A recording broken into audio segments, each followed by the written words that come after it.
Hello everyone. मैं आज आप लोगों के बीच में गेस्टेशनल ट्रोफोब्लास्टिक डिसऑर्डर डिजीज़ लेके आई हूँ। मैं इस बीच में जो है आप लोगों के बीच में कोई सा भी बहुत दिन के बाद एक नया टॉपिक लेके आई हूँ। कोई सा भी वीडियो लेके नहीं आ पाई, कुछ रीज़न था। तो चलिए आज हम आप लोगों को बता रही हूँ कि गेस्टेशनल ट्रोफोब्लास्टिक डिसऑर्डर होता क्या है। ठीक है, तो ये जो होता है कि इसमें जो होता है कोरियोनिक भिलाई प्लासेंटा के हम लोग पार्ट में पढ़ेंगे। कोरियोनिक भिलाई का बिनाइन नियोप्लाज्म होता है। नियोप्लाज्म यह नाम से ही पता चल रहा है कि इसमें जो है एक्सेसिव ग्रोथ होगा टिश्यू का, यानी कि बहुत ज़्यादा। जैसे कैंसर में हम लोग पढ़ते हैं ना कि मतलब बहुत ज़्यादा टिश्यू का ग्रोथ होना, तो वो हो गया नियोप्लाज्म, मतलब न्यू टिश्यू का, तो न्यू टिश्यू का फॉर्मेशन होना हुआ। ठीक है, और इसमें जो होता है कि ये एक तरह से सिस्ट लाइक का हो जाता है, ये नॉन कैंसरस होता है इसमें। तो इसमें देखिए हम लोग देखते हैं ये क्या हो जाता है। यूट्रस जो होता है डिस्टेंड बाय थिन वाल ट्रांसलूसेंट, यानी पारदर्शी टाइप का वो होता है, पूरा फैला हुआ रहता है। उसमें ग्रेप लाइक यानी अंगूर का जो गुच्छा होता है उसके टाइप का वो वेसिकल्स जो है डिफरेंट डिफरेंट साइज में वो यूट्रस में बन जाता है। देखिए these are degenerated chorionic villi filled with fluid. इसमें जो है कोरियोनिक भिलाई जो होता है ये क्या होता है, डीजेनरेटेड होता है। डीजेनरेटेड का मतलब हो गया कि क्षति होना, मतलब क्षतिपूर्ण तरीके का हो जाता है। Chorionic villi filled with fluid, ये जो होता है क्या चीज़ से भरा हुआ होता है, तो फ्लूइड से भरा हुआ होता है। और ये किस टाइप का होता है, तो अंगूर के गुच्छे के तरह होता है इसमें। ठीक है, it occurs due to abnormal development of placenta. तो ये जो है किस कारण से होता है, तो ये जो प्लासेंटा होता है, प्लासेंटा के एबनॉर्मल डेवलपमेंट के कारण ये होता है। अब हम लोग आगे देखते हैं हाइडेटिडी फॉर्म मोल। इसी को हम लोग दूसरा नाम से क्या, वेस्कुलर मोल या मोलर प्रेगनेंसी, ये इसका मतलब दूसरा नाम हुआ।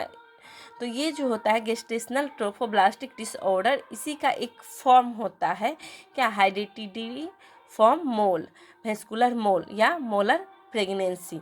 अब हम लोग देखते हैं कि इसमें होता क्या है। तो ये जो कोरियोनिक भिला होता है उसमें क्या होता है, तो पॉलीसिस्टिक मास बनता है, यानी कि पॉलीसिस्टिक यानी पोली नाम से ही पता चला है कि पोली का मतलब क्या, बहुत सारा, बहुत ज़्यादा, मल्टीपल नंबर में क्या होता है, सिस्ट बन जाता है। ये नॉन कैंसरस होता है, यानी इसमें जो है सेल का यानी टिश्यू का जो होता है एक्सेसिव ग्रोथ होता है, बहुत ज़्यादा ग्रोथ हो जाता है। तो इसमें क्या होता है, सिस्टिक डिजेनरेशन होता है, और इसमें क्लस्टर ऑफ स्मॉल सिस्ट, यानी कि एक गुच्छा टाइप का बन जाता है सिस्ट का। इसमें क्या हो जाता है, स्मॉल सिस्ट का गुच्छा होता है, यानी कि छोटा छोटा सिस्ट का होता है। ये जो मॉल जो होता है कैसा दिखता है, तो looks like an edematous grape like cluster, यानी कि अंगूर का गुच्छा टाइप का। इडिमेटस का मतलब हो गया सुजा हुआ, मतलब फुला फुला अंगूर का गुच्छा टाइप का वो दिखता है। तो अगर आपसे पूछ दिया जाए कि ग्रेप लाइक क्लस्टर किस में देखने को मिलता है, तो हाइडेटिडी फॉर्म मोल में, वेस्कुलर मोल में ये जो है हम लोग को देखने को मिलता है। अब देखिए इसमें क्या है, grape like appearance of mole is due to the over proliferation of chorionic villi. तो ये जो ग्रेप लाइक अपीयरेंस जो देखने को मिलता है किस कारण से, तो ये जो कोरियोनिक भिलाई होता है तो उसके ओवर प्रोलिफरेशन के कारण से ये देखने को मिलता है। तो इसमें हम लोग सीधा जान सकते हैं कि इसमें डीजेनरेशन हो जाता है। कोरियोनिक भिलाई जो है उसमें जो है बिनाइन न्यूप्लाज्म देखने को मिलता है, उसका डीजेनरेशन होता है, प्रोलिफरेशन होता है, उसके कारण से ये जो है हम लोग को देखने को मिलता है गेस्टेशनल ट्रोफोब्लास्टिक डिसऑर्डर। उसी का ये रूप है हाइडेटिडी फॉर्म मोल या वेस्कुलर मोल।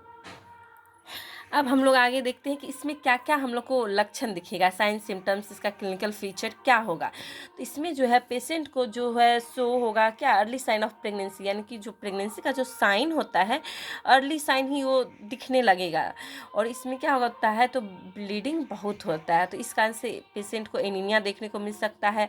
एबनॉर्मल वेजाइनल ब्लीडिंग, इसमें अब देखिए वेजाइनल ब्लीडिंग जो होगा वो किस टाइप का दिखेगा, तो ये एक जैसे कि रेड करेंट करेंट जूस जो होता है उसमें लगेगा कि जैसे वाइट करेंट मिक्सचर टाइप का, जैसे रेड करेंट जूस है तो उसमें हल्का हल्का वाइट करेंट भी देखने को मिलेगा, तो वो मिक्स टाइप का देखने को मिलता है। ये कब देखने को मिलेगा? तो अर्ली सेकेंड ट्राइमेस्टर में ये देखने को मिलता है।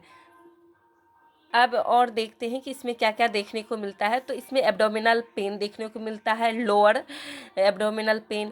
और फिर इससे पहले मैं आप लोगों को बता चुकी हूँ कि इसमें क्या होता है, ग्रेप लाइक अंगूर के गुच्छे टाइप का वेसिकल्स होता है। तो ये क्या होगा, जो वेजाइना के थ्रू जो है ग्रेप लाइक वेसिकल्स का एक्सपल्सन होगा, ठीक है। और इसमें जो है फंडल हाइट जो होता है, जो एक्सपेक्टेड जितना रहना चाहिए उससे जो है ज़्यादा देखने को मिलता है। Fundal height greater than expected for gestational date, जो गेस्टेशनल डेट के अनुसार फंडल हाइट होना चाहिए वो एक्सपेक्टेड से ज़्यादा देखने को मिलता है। और इसमें क्या होता है, हाइपर इमेसिस ग्रेविडेरम, ये जो है टॉपिक मैं पिछले वीडियो में आप लोगों के बीच में बना चुकी हूँ। तो इसमें हाइपरमेसिस ग्रेविडेरम में क्या होता है, तो एक्सेसिव वोमिटिंग होता है, ये भी देखने को इसमें मिलता है। और इसमें क्या होता है, क्विकनिंग देखने को नहीं मिलेगा, जैसे ही ब्लीडिंग हो गया सॉरी इसमें क्विकनिंग देखने को नहीं मिलेगा, यानी कि फीटल जो मूवमेंट है वो हम लोग को देखने को नहीं मिलेगा। इवन कब? तो आफ्टर 20 वीक, यानी कि 20 वीक के बाद हम लोग को क्विकनिंग देखने को नहीं मिलेगा। और HCG लेवल क्या होगा, तो इसमें बढ़ा हुआ देखने को मिलेगा। और फिर USG जब अल्ट्रासाउंड किया जाएगा तो कैसा पैटर्न देखने को मिलेगा, तो स्नो स्टॉर्म अपीयरेंस देखने को मिलेगा, ठीक है। तो ये भी बहुत बार एग्जाम में पूछ चुका है कि स्नो स्टॉर्म अपीयरेंस जो है किस में देखने को मिलता है, तो हाइडेटिडी फॉर्म मोल में ये देखने को मिलता है, ठीक है। अब इसका हम लोग डायग्नोसिस क्या क्या करेंगे, तो डायग्नोसिस तो हम पीछे ही बता चुके हैं क्लिनिकल फीचर में ही कि तो इसका जो यूट्रस साइज जो होता है एक्सपेक्टेड डेट जो रहता है उससे गेस्टेशनल डेट से वो क्या होगा, ज़्यादा मतलब बड़ा देखने को मिलेगा।